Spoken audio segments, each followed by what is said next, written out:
Imagínense caminar en medio de la selva. Estamos hablando de árboles, lluvia torrencial, animales, insectos y enfrentando enfermedades.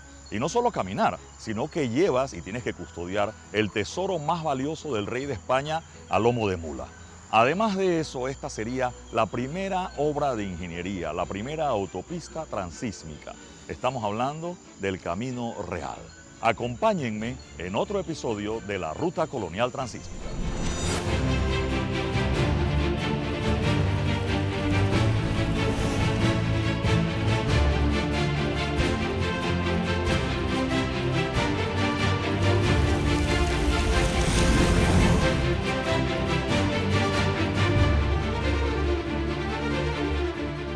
Hola, soy María Isabel Arrocha, soy arquitecta y soy la coordinadora del equipo de Patrimonio Mundial de Panamá. Cuando el Comité de Patrimonio Mundial le pide a Panamá una ampliación de sus límites, es decir, una renominación de su propiedad, el Estado se ve en la necesidad de crear un equipo multidisciplinario que lo que hace es que poner todos los esfuerzos para poder elaborar la nominación de esta nueva propiedad que es la Ruta Colonial Transísmica. Para eso se necesitaba un coordinador, un jefe de equipo que pudiera entonces organizar a todos estos especialistas para poder construir una posición de Estado que fuera lo suficientemente fuerte para demostrar que nuestra nominación tiene valor universal excepcional. Hola, mi nombre es Tomás Mendizábal, soy arqueólogo e investigador permanente del Centro de Investigaciones Históricas, Antropológicas y Culturales AIP. Aquí vamos hacia el puente del Matadero. Ajá. Debo imaginar que había un matadero también o algo por aquí Sí, cerca. por aquí cerca, y se han descubierto los restos también. Ok. Ahora, la ciudad tenía dos entradas. Sí, una hacia el oeste, que es esta, el puente del Matadero, que te llevaba al Camino de Cruces, y la otra hacia el norte, que es el Camino Real, que te llevaba en esa época a Nombre de Dios primero, y después de que queman Nombre de Dios, entonces a Portobelo, y ya quedó con el nombre como el Camino de Portobelo. Ese es el Puente del Rey. Ajá. Entonces, y Puente que del lo Rey, conocemos como el Camino Real, ¿no? Puente del Rey, Camino Real, Puente del Matadero, Camino de Cruces. Camino de Cruces, ajá. Las rutas eran dos rutas, entonces teníamos dos carreteras transísmicas. Sí, porque eran distintas y servían para distintas cosas, pero digamos que el Camino del Rey, por ejemplo, el Camino Real se usaba principalmente en la estación seca. Eso era por mula que había que hacerlo, eran como 4 o 5 días de aquí a Portobelo en mula. Era más caro por los fletes y los impuestos que había que pagar, y era todo por tierra, ¿no? Y como te digo, solamente por la estación seca, porque usualmente cuando llueve aquí en los 9 meses, eso era lo de acero impasable, ¿no? Claro. En cambio, el Camino de Cruces era más barato, había menos fletes, porque llegabas de aquí a Cruces en unas 10, 12 horas en mula también, y de ahí entonces bajabas el río Chagres en balsas, ¿no? Era más rápido entonces. No, bueno, depende De si 4 a ibas 5 bajando. días. Sí, depende si ibas bajando o subiendo el río, ¿no? Claro, no es lo mismo ir contra corriente que ir con la corriente. Y entonces ese se usaba principalmente en la estación lluviosa, porque cuando en la estación seca el río se seca, y entonces es más difícil el tránsito. Pero sí, eventualmente llegaban al mismo punto que era Portobelo para la celebración de la feria. La feria de Portobelo, la feria comercial. Pero ese no era el único propósito, era también, había que comunicar ambas costas, ¿no? Entonces,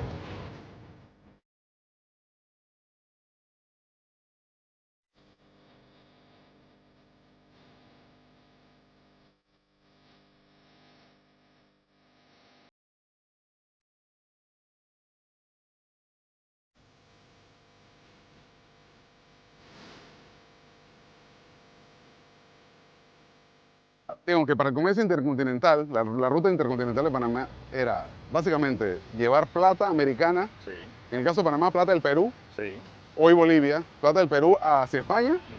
Entonces la gracia era sacar toda esa plata, llevarla a Lima, al puerto del Callao, de ahí a Panamá y de aquí a Portobelo, y entonces en Portobelo se armaba la feria con la flota que venía de España, la flota de tierra firme. Esa flota venía cargada de productos manufacturados europeos o de más allá, principalmente ropa, tela, seda, era como que el hit de la época, y también artefactos de hierro, cerámica, tijeras, espadas, mucha loza también, cerámica española, porcelana china, de todo un poco. Entonces en Portobelo se unían ambas flotas, bueno no, o sea, los productos de la flota del sur llegaban hasta Portobelo, ahí llegaba la flota de tierra firme desde España, y entonces ahí se armaba la feria en Portobelo. ¿Comida? ¿Vino? También sí, todo eso. O Sí, sea, porque, traían vino porque acá no se producía. bueno, en Perú se producía, pero Sí. les prohibían tomar vino peruano Ok. para no hacerle competencia Al vino español. Al vino español. Esa es la esencia del monopolio. Ustedes cuando nos hablan en el colegio del monopolio español, Sí. era eso, prohibirle a las colonias comerciar entre ellas, porque la gracia del sistema era que los que se beneficiaran era la gente, Ya. Europa, ¿no?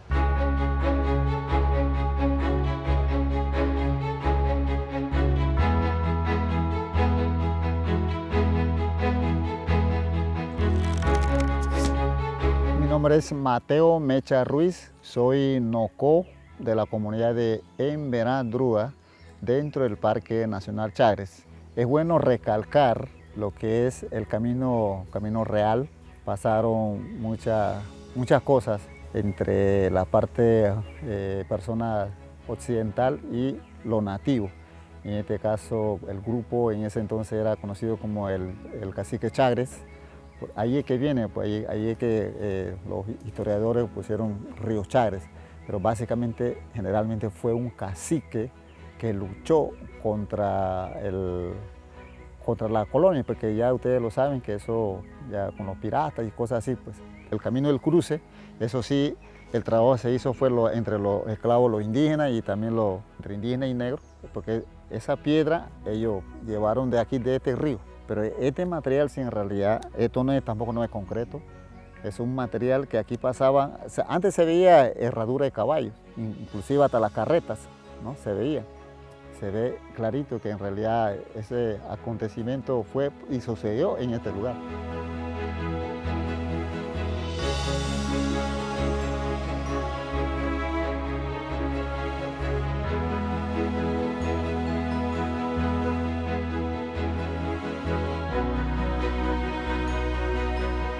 Sí, estábamos hablando del ejército o de las milicias, porque llamarlo ejército puede ser, Eso bajo el viene- concepto de orden de ejército suena un poco raro, Sí, eso viene después. pero me dijiste que incluso los tenían por colores de piel. Sí, a los batallones los separaban por color de piel, porque era la época, ¿no? Eso, Sí.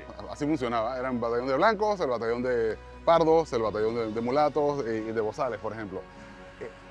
Y eran milicianos, o sea, esos tipos no eran soldados profesionales, eran civiles que les tocaba o los reclutaban o se ofrecían de voluntarios, porque en una sociedad tan racista como en esa época, una de las pocas formas que tenía una persona de ascendencia africana para surgir socialmente era destacar en la milicia.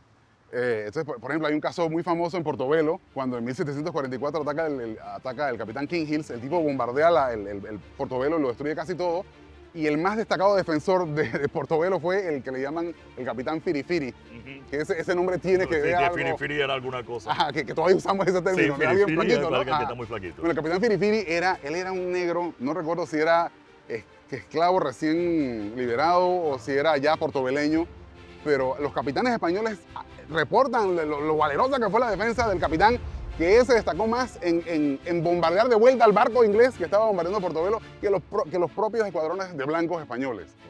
Así Y que tuviera rango de capitán, o se refiriera con capitán, debe tener algún significado. yo me porque imagino, sí, no era un solamente negro no llegaba a capitán. Sí, no era solamente un mote. Sí, entonces la única manera que tú tenías de llegar a capitán Sí. o de surgir y que te pagaran un mejor salario era, o una de las pocas maneras era así, destacándote en el campo de batalla, ajá, en el combate.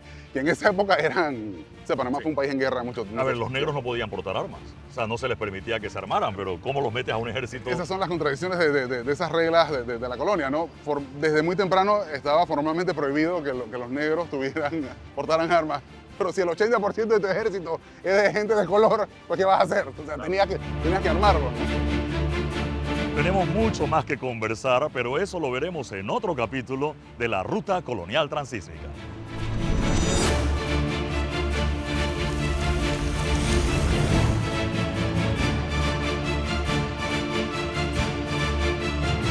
El arte nos une y la cultura nos enriquece. Presentado por el Ministerio de Cultura,